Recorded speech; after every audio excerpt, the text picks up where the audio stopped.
하나님께 감사를 드립니다.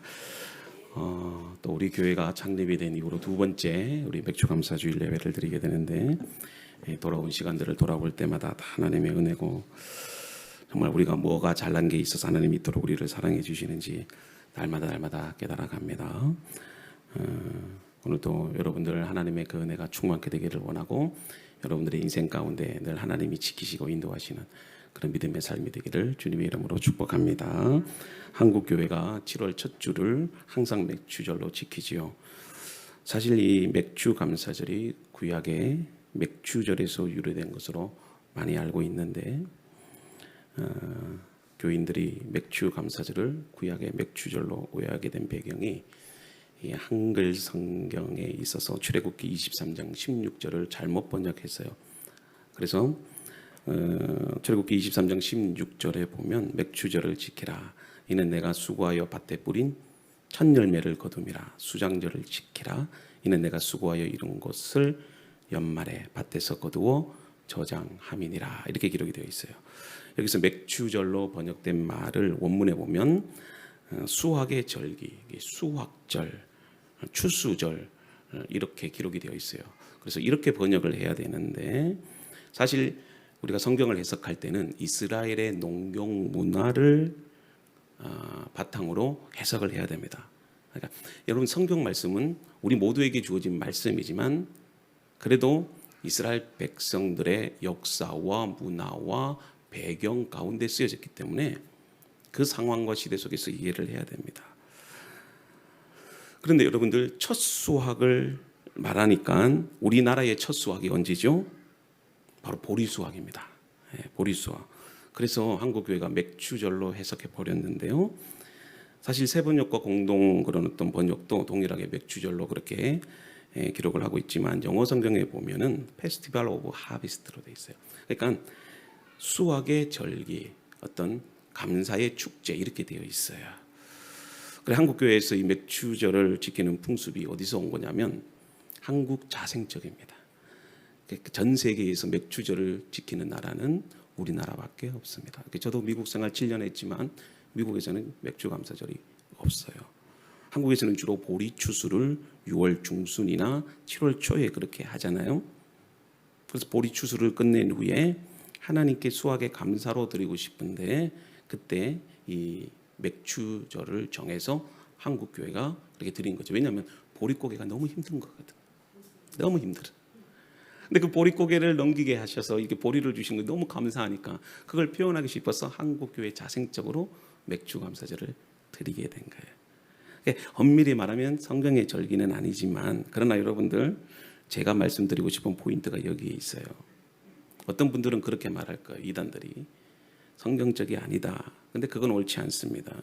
이건 교회의 전통에서 생겨난 것이고 성경적 원리에 의해서 만들어진 절기이므로 여러분들이 감사함으로 받으면 버릴 것은 하나도 없습니다.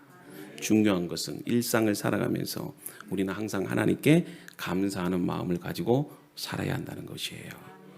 그런 은혜가, 감사의 은혜가 저와 여러분들에게도 함께하기를 주님의 이름으로 축복합니다. 그리스 작가였던 스포클레스는 이런 말을 합니다. 내가 헛되이 보낸 오늘은 어제 죽은 이가 그토록 갈망하던 내일이다. 이런 유명한 명언을 남겼지요. 우리는 가장 평범한 하루가 가장 행복한 하루라는 것을 잊고 삽니다.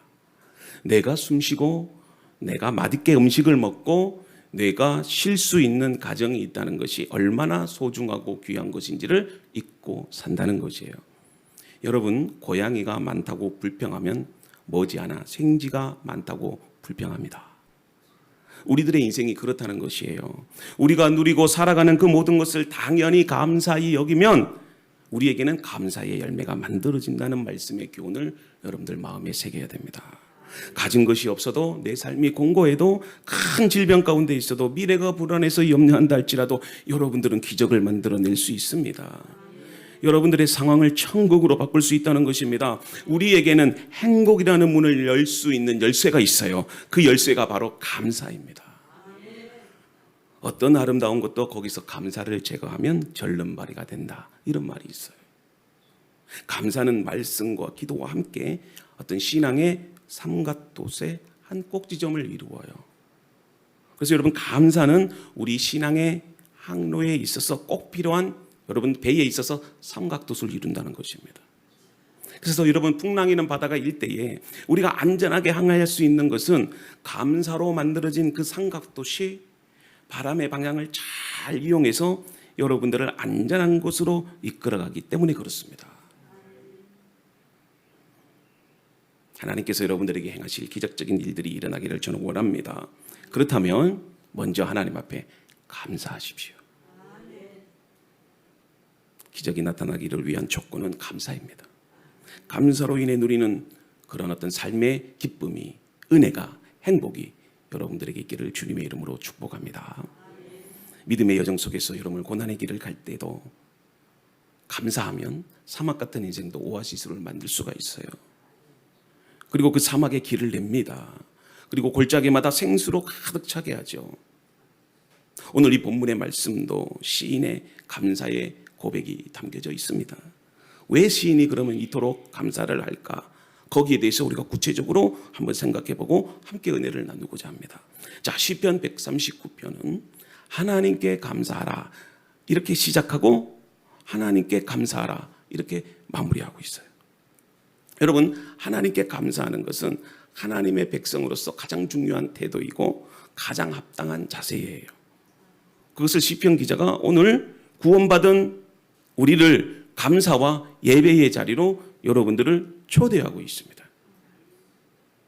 시인은 시편 139편에서 하나님이 어떤 분이신지를 고백하며 감사를 드리는데, 그 이유가 뭐냐면 우리가 왜 하나님을 알아야 되느냐, 올바르게 알아야 되느냐, 그것은, 감사라는 것은 하나님을 아는 자만이 할 수 있는 신앙의 최고 행위이기 때문에 그래요. 하나님에 대해서 모르면 감사할 수 없다는 것입니다. 우리가 하나님을 알면 알수록 우리가 고백할 수 있는 것은 뭘까요? 감사예요. 요즘 많은 그리스도인들이 교회 안에서 감사하는 내용이 뭐냐면, 하나님, 평수 아파트 넓은 곳에 이사하게 해주시니 감사합니다.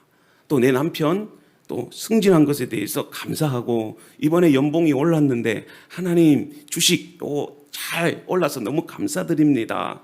아니면 내 땅이 이렇게 묵혀 있었는데 내 땅이 개발이 돼서 대박 났어요. 그래서 감사합니다. 또 이렇게 감사하죠. 내 자녀가 명문대학교 갔어요. 그리고 내 몸매와 건강이 이렇게 좋아졌어요. 대부분 이렇게 감사하지 않습니까? 그렇다면 이런 감사의 내용이 과연 불신자와 뭐가 다를까? 여러분, 예레미야 선지자는 유다 왕국이 외적의 침입으로 풍전등화의 위기에 처했을 때 하나님의 그 백성들이 헛된 것을 자랑하고 회개치 않는 현실에 대해서 마음 아파하며 이렇게 질타합니다. 예레미야 9장 23절과 24절인데요. 여호와께서 이같이 말씀하시되 지혜로운 자는 그 지혜를 자랑치 말라. 용사는 그 용맹을 자랑치 말라. 부자는 그 부함을 자랑치 말라. 자랑하는 자는 이것으로 자랑할지니 곧 명철하여 나를 아는 것과 나 여호와는 인애와 공평과 정직을 땅에 행하는 자인 줄 깨닫는 것이니라. 나는 이 일을 기뻐하노라. 여호와의 말이니라. 자, 하나님께서 기뻐하시는 것이 무엇이냐? 우리는 대부분 우리가 소유하고 누리는 것에 대해서 기뻐하잖아요. 하나님은요, 여러분들이 무엇을 소유하고 어떤 상태에 있는지 그것을 기뻐하지 않는다는 겁니다. 하나님이 그러면 기뻐하시는 건 뭐냐? 하나님을 아는 것, 그리고 하나님의 성품을 닮아가는 것, 그것을 하나님께서 여러분들 기뻐하신다는 거예요. 여러분, 하나님을 아는 것과 그분의 속성을 깨닫게 되면 하나님은 우리를 기쁘시게 하는 것뿐만이 아니라 그분 자체도 기뻐하시게 되고, 여러분들에게 물질적인 복뿐만이 아니라 영적인 유익까지도 가져다 주시는 하나님이에요. 힘들어도 내가 주님을 바라보면서 인내하며 하루하루를 살아가는 것, 그것 자체로 하나님이 기뻐하신다는 거죠. 오늘 이 시간에 여러분들이 믿음으로 하나님께 예배하는 그 모습을 바라보는 것만으로도 하나님은 기뻐하신다는 거예요. 우리가 자식을 바라보면서 자식이 좋은 어떤 대학교에 들어가고 많은 연봉을 받았다, 물론 그것도 기쁨이 되겠지만 그 자식이 내 옆에서 숨을 쉬며 살아가고 있는 그 모습을 보는 것만으로도 여러분 기쁘지 않으세요? 저는 45세 예쁜 딸을 낳았어요. 키우는데 정말 힘들어요. 정말 힘들어요. 어떻게 키워야 될지. 정말 우리 아내의 말에 의하면 뼈 마디가 삭는다. 그런데도 이렇게 우리 막내가 웃으면서 엄마 품에 안기고 새근새근 그렇게 밝은 미소로 잠을 자고 있는 모습을 보면은요, 얼마나 마음이 기쁜지 몰라요. 그래서 가끔씩 제 아내랑 그렇게 얘기해요. 제 아내랑 가끔씩 대화가 없더라도 우리 주연이 때문에 대화를 하게 되고, 주연이 때문에 같이 시간을 갖게 되고, 주연이 때문에 같이 기뻐하게 되고, 하나님의 마음도 마찬가지입니다. 여러분들이 존재함으로써 하나님은 기쁨을 느끼는 거예요. 여러분들이 행복하면 하나님이 행복하시고, 여러분들이 슬퍼하면 하나님도 슬퍼하시고. 그러므로 감사의 열매로 여러분들, 우리는 신앙의 깊이와 믿음의 넓이를 알게 된다는 것입니다. 그래서 나는 믿음과 감사는 같은 동의어다. 저는 그렇게 정의를 내립니다. 본문의 말씀에서도 구체적으로 함께 나누고자 하는데 1절부터 9절인데 우리 같이 한번 읽어볼까요? 자, PPT 한번 보여주세요. 1절부터 9절까지. 예. 자, 읽어봅시다. 시작. 잘못되어 있는데요. 본문이 잘못 나왔는데 우리 성경 찾아보면서 한번 읽어봅시다. 시작. 여호와께 감사하라. 그는 선하시며 그 인자심이 영원하미로다. 신들 중에 뛰어난 하나님께 감사하라. 그 인자심이 영원하미로다. 주들 중에 뛰어난 주께 감사하라. 그 인자심이 영원하미로다. 홀로 큰 기이한 일을 행하신 이에게 감사하라. 그 인자심이 영원하미로다. 지혜로 하늘을 지으신 이에게 감사하라. 그 인자심이 영원하미로다. 땅을 물 위에 펴신 이에게 감사하라. 그 인자심이 영원하미로다. 큰 빛들을 지으신 이에게 감사하라. 그 인자심이 영원하미로다. 해로 낫을 주관하게 하신 이에게 감사하라. 그 인자심이 영원하미로다. 달과 별들로 밤을 주관하게 하신 이에게 감사하라. 그 인자심이 영원하미로다. 뭔가 이 말씀을 읽으면서 여러분들 느껴지는 게 있지요. 패턴이 있어요. 하나님께 감사하라. 무엇을 감사하는 거죠? 그 인자심에 대하여. 하나님께 감사하라. 그 인자심에 대하여. 오늘을 살아가는 여러분들의 삶에 대해서 하나님께 감사하라. 그 인자심에 대해서. 이런 식으로 시편 기자가 반복적인 어구를 동용하면서 하나님의 그 위대하심과 전능하심, 그것을 찬양하고 있어요. 자, 1절부터 9절까지도 시인은 하나님은 신들 중에서, 그리고 주들 중에서, 자, 여기서 주들이라는 말은 권세자분 자를 말해요. 네. 그런 어떤 신들 중에서 또 주들 중에서도 가장 뛰어난 하나님이시고 가장 인자가 많으신 하나님이시다. 그렇게 고백하고 있지 않습니까? 그래서 하나님은 모든 권세자들을 다스리시는 그 하나님께, 그리고 여러분들을 창조하시고 여러분들을 지키시고 여러분들을 도와주시는 그 하나님께 감사하라 고백하고 있지 않습니까? 이스라엘을 구속하신 그 하나님은 바로 천지를 창조하신 그 하나님, 그것을 우리에게 말씀하고 있는 것이죠. 자, 여러분, 우리는 감사를 내가 무엇을 받았느냐, 내가 지금 어떤 상태에 있느냐에 그것을 가지고 우리는 평가를 합니다. 그러나 우리는 내가 가진 것이 없는다 할지라도, 그리고 내가 힘든 상태에 있다 한다 할지라도 우리로 하여금 감사하기를 하나님이 원하신다는 것입니다. 정말 오늘 이 시편의 어떤 고백처럼 여러분들, 우리 하나님께서 창조주 하나님이라는 사실에 대해서 그 이유만으로도 감사하고 그 사실에 여러분들 감격스러워하며 눈물을 흘리며 가슴이 뜨거운 적이 있으십니까? 제가 한 예화를 여러분들에게 드리겠는데요. 여러분, 마사이족 24개 지역을 이 복음으로 변화시킨 이 마사이 대추장이라고 불렸던 안찬호 선교사님이 쓴 이 들어쓰심이라는 그 책에 이런 간증이 있더라고요.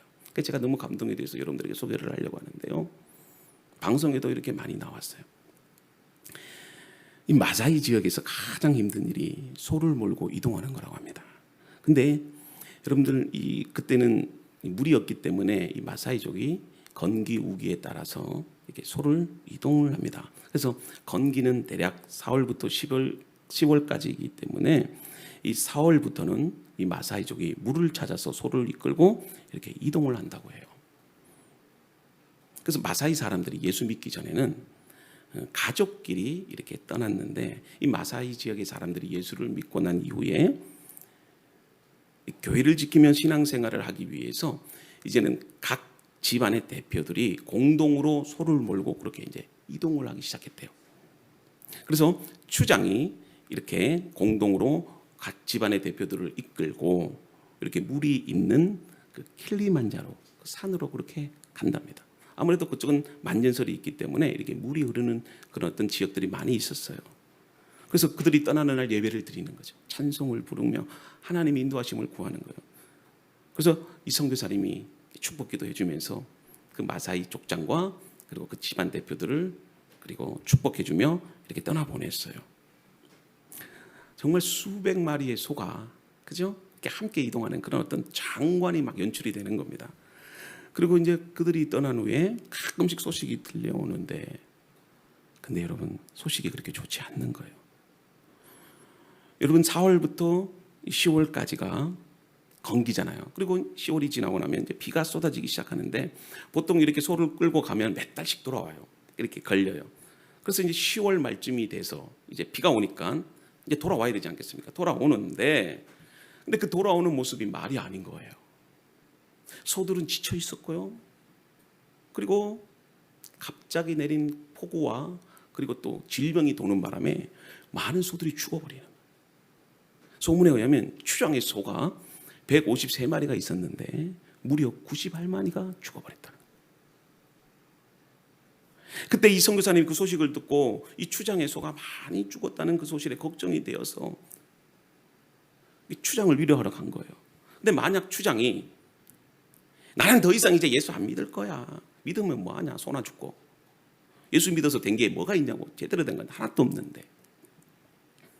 그렇게 하면서 그 마을 사람들에게 나는 예수 안 믿을 테니까 너희들은 너희 마음대로 해. 그럼 어떻게 되겠습니까? 모든 마을에 있는 사람들이 다 추장을 따를 것 같아요. 만약에 그렇게 했다면. 자, 주일이 됐어요. 그러니까 이 선교사님 걱정이 되는 겁니다. 그러니 예배도 예배 같지가 않고 교회 분위기가 막 썰렁하는 거예요. 전과 같이 신나는 일도 없었습니다. 모든 사람이 와서 즐겁게 예배를 드려야 되는데 이 예배가 완전 막 슬픔의 예배가 되는 거예요. 추장뿐만이 아니라 거기 있는 많은 또 집안의 그런 어떤 소들도 다 그렇게 잃어버렸어요. 침통한 분위기였어요. 그래서 어쨌든 이 선교사님이 예배를 드리는데 예배를 드렸어요. 뭐 찬양을 해도 힘이 안 나고 말씀을 전해도 무슨 말씀을 하는지 모르고 그런데 추장은 교회 안 나오는 거예요. 근데 갑자기 이제 설교 중간에 교회 밖에서 소 우는 소리가 나는 거예요. 소 울음소리가. 가만히 교회 뒷문을 통해서 보니까 추장이 흰 소를 몰고 교회로 오는 거예요. 사실 이 흰 소는 이 마사이 사람들에게 있어서 아주 성스럽게 여기는, 보통 이 소는요 축제 때나 제사를 드릴 때 이렇게 소를 잡는다고 해요. 근데 추장에게서 어찌된 일인지 왜 이게 흰 소를 끌고 오는지 선교사님이 물어본 거예요. 사람들이 그 모습을 보자마자 설교하는 중간에 사람들이 수근거리고 모두가 막 긴장하는 거예요. 그래서 추장이 교회를 들어오면서 목사님한테 양해를 구하고, 목사님 설교 중에 죄송하지만 제가 한마디 하겠습니다 하면서 강대상에 탁 앞에 서는 거예요. 그러면서 추장이 할렐루야 그렇게 외치면서 소리치면서 이렇게 고백하더래요. 이번에 예수님이 저를 얼마나 사랑하는지 깨달았어요. 너무나도 감사해서 가장 좋은 소를 하나님께 감사 예물로 드립니다. 이렇게 간증하는 거예요. 이 고백을 들은 앉아있던 이 마사이족 사람들이 다 깜짝 놀라는 거예요. 그러면서 계속해서 고백을 하는데 하나님께서는요 제 소를 91마리나 죽이셨어요. 그런데 처음에는 너무 야속했는데 계속해서 죽어가는 소를 바라보면서 기도했다. 어떻게 기도했냐면 주님 지켜달라고, 살려달라고. 저는 아무것도 할 수 없는데. 그때 하나님의 능력을 보았다는 거예요. 하나님이 더 이상 소를 죽이지 않고 91마리만 죽이시고 나머지 소는 살려줬다는 거예요. 사실 하나님이 마음만 먹으면 153마리 모든 소를 다 죽일 수 있는데 하나님이 내 기도를 들으시고 나머지 소를 살려줬다는 거예요. 더 이상 소를 죽이지 않았다는 거예요. 그러니까 보십시오. 감사는 이런 거예요.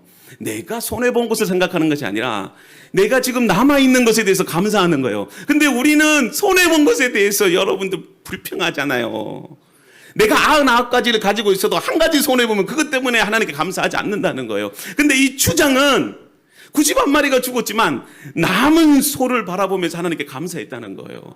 91마리의 소가 죽일 수 있는 분이라면 153마리도 죽일 수 있는데 하나님이 내 기도를 들으시고 그 나머지 소를 살려주셨다는 거예요. 이게 믿음의 사람의 감사예요. 믿으십니까? 저는 여러분들이 좀 수준 높은 감사를 드렸으면 좋겠다. 작은 고난 때문에 힘들어서 질질 울지 마시고 그럴 때일수록 하나님께 감사하고 믿음으로 서는 거예요. 그때 이 마사의 주장이 소를 죽이지 않고 나머지 소를 살려주시는 것을 보면서 하나님이 내 기도를 들으시고 나를 사랑하시고 제 기도를 들으신다는 것에 대해서 확신했다는 겁니다. 여러분들 그런 믿음이 생길 수 있겠습니까? 그런 감사를 드릴 수 있을까요? 그래서 너무나도 감사해서 이 흰 소를 드리는 거예요.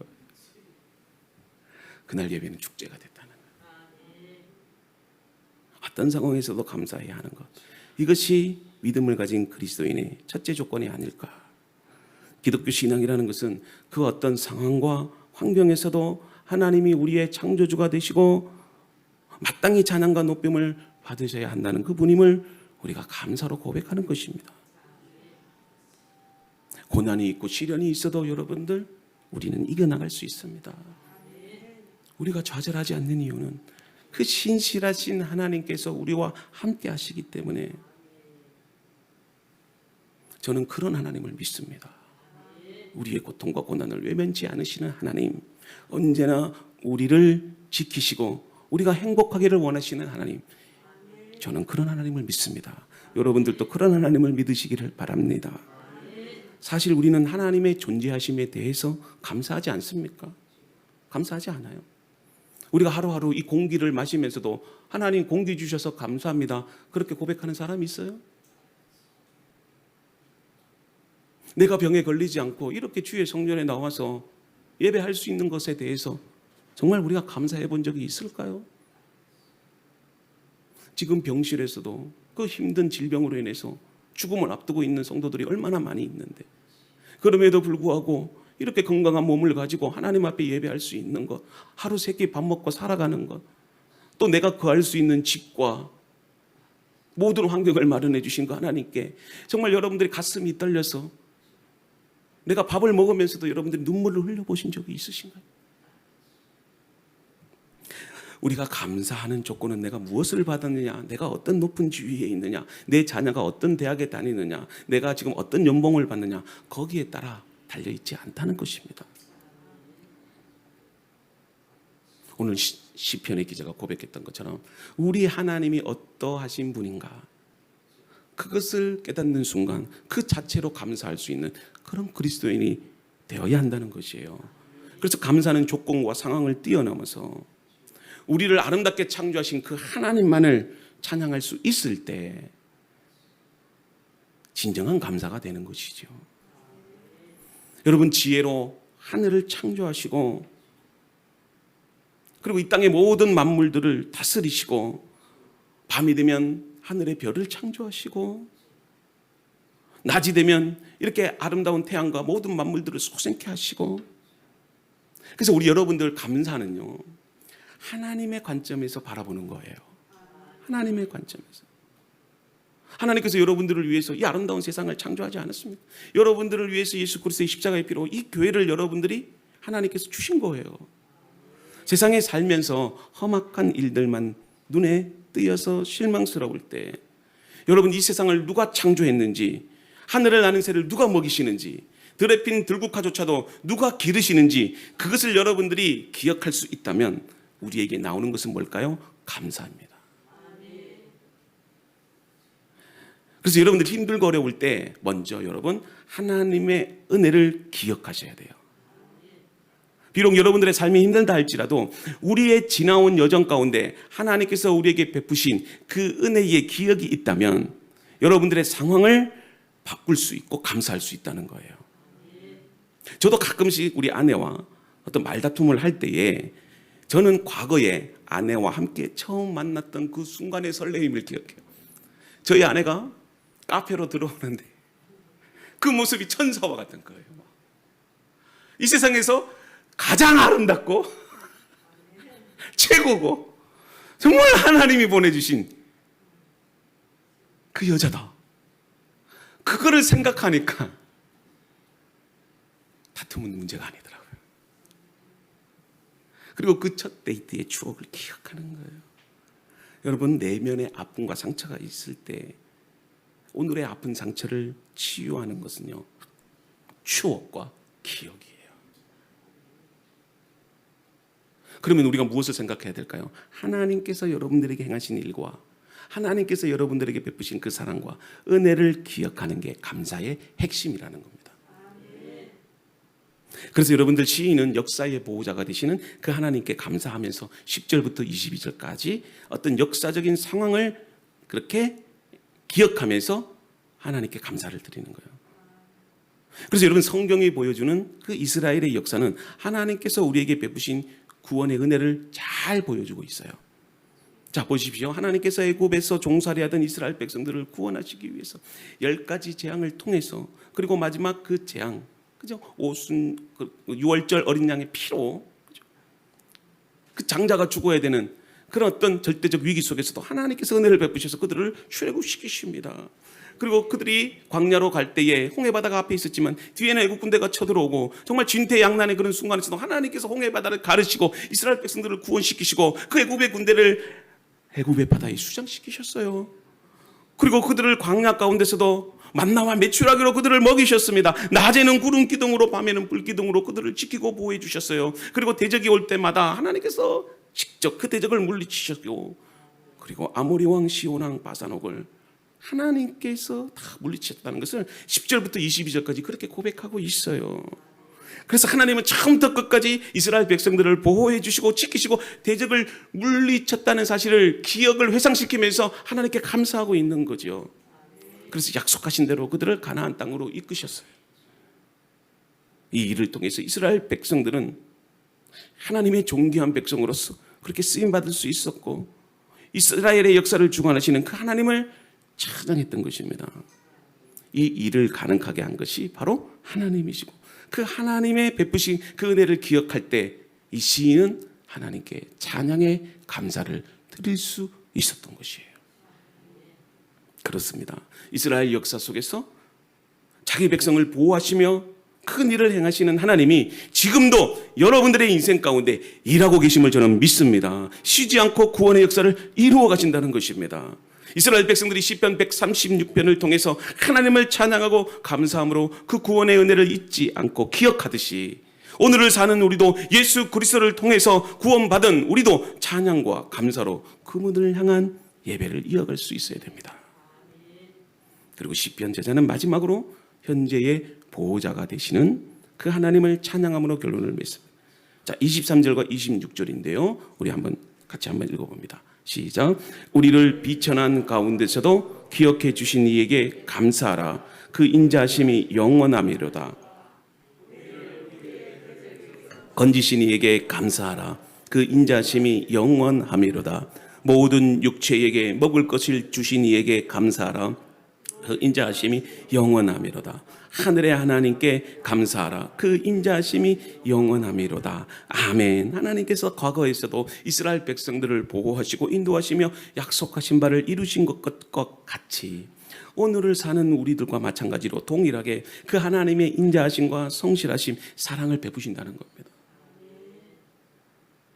특히 23절과 24절에는 하나님께서 어떤 자기들의 비천한 상태에서 건져내시고 대적들로부터 구출해 주셨다고 그렇게 고백하고 있어요. 성경의 학자들은 이 고백이 바벨론의 포로였던 이스라엘을 예루살렘으로 귀환시킨 그 사건이라고 그렇게 강조를 해요. 그렇습니다. 여러분들이 혹시 비천하다고 생각이 들 때가 있지 않습니까? 절망적인 상황이라고 낙심할 때가 있지 않습니까? 그럼에도 불구하고 여러분 감사하실 수 있기를 바랍니다. 감사는 어떤 것에 대한 조건으로 하는 것이 아닙니다. 감사는 하나님 그 자체, 그분만으로 인하여 감사하는 것입니다. 그러니까 하나님은 우리에게 있어서 감사 그 자체라는 겁니다. 내가 건강하고 내가 돈이 있고 내가 권력을 가지고 내가 원하는 것을 이루었다 하더라도 그것만 감사하면 그건 너무나도 이기적이지 않습니까? 이것이 바로 기복의 신앙의 형태예요. 그러나 반대로 해석해 보면 내가 비록 가난하다 해도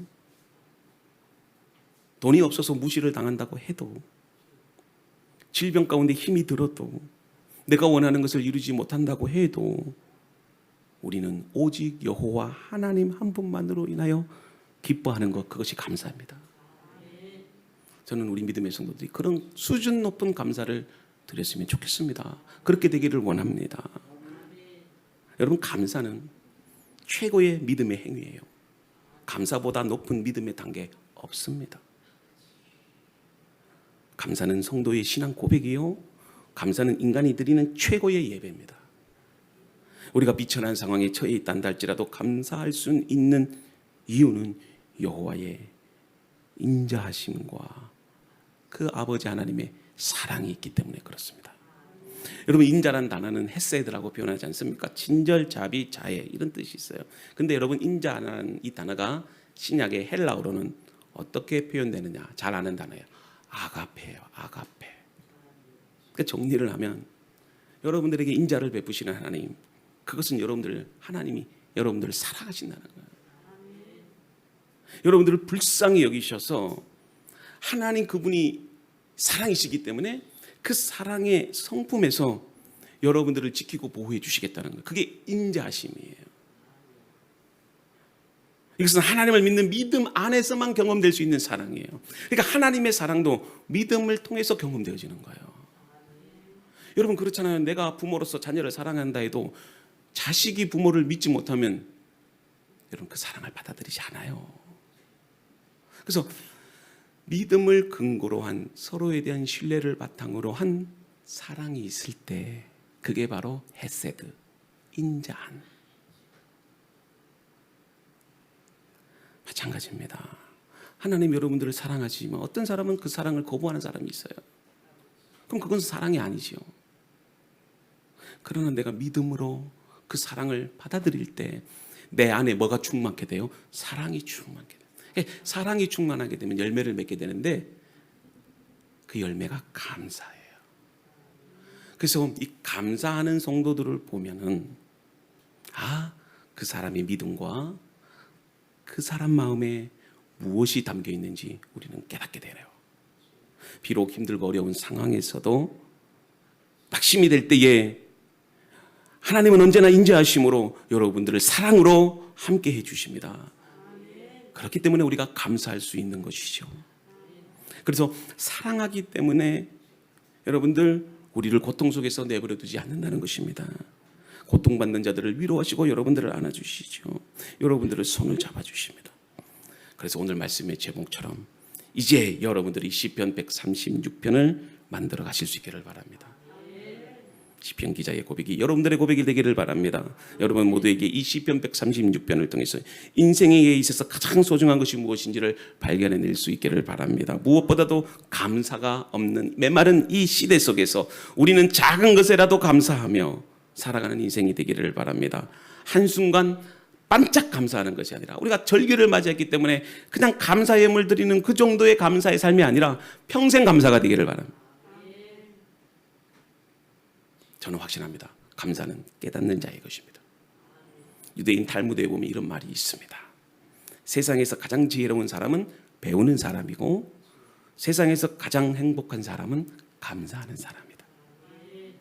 소유의 그런 어떤 유무와 환경의 조건과 상관없이 감사하는 사람들은요 행복합니다.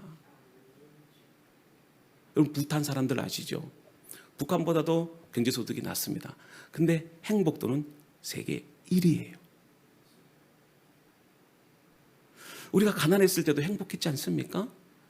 새빵살이를 해도 행복했어요. 근데 경제적으로 번영이 되고 잘 살아도 우리 마음 가운데 공고함이 있고 우울함이 있고 더 힘든 건 무슨 이유일까요? 행복이라는 것은 어떤 내가 무엇을 소유하고 있느냐, 내가 어떤 상태에 있느냐에 따라 거기에 달리지 않다는 것입니다. 중요한 것은 우리의 마음이에요. 우리의 마음이 하나님의 은혜로 하나님의 사랑으로 충만하게 되어 있다면 오늘을 살아가는 우리는 감사할 수 있게 되는 것입니다. 오늘 그런 감사로 하나님께 영광 돌리는 우리 모두가 되기를 주님의 이름으로 축복합니다.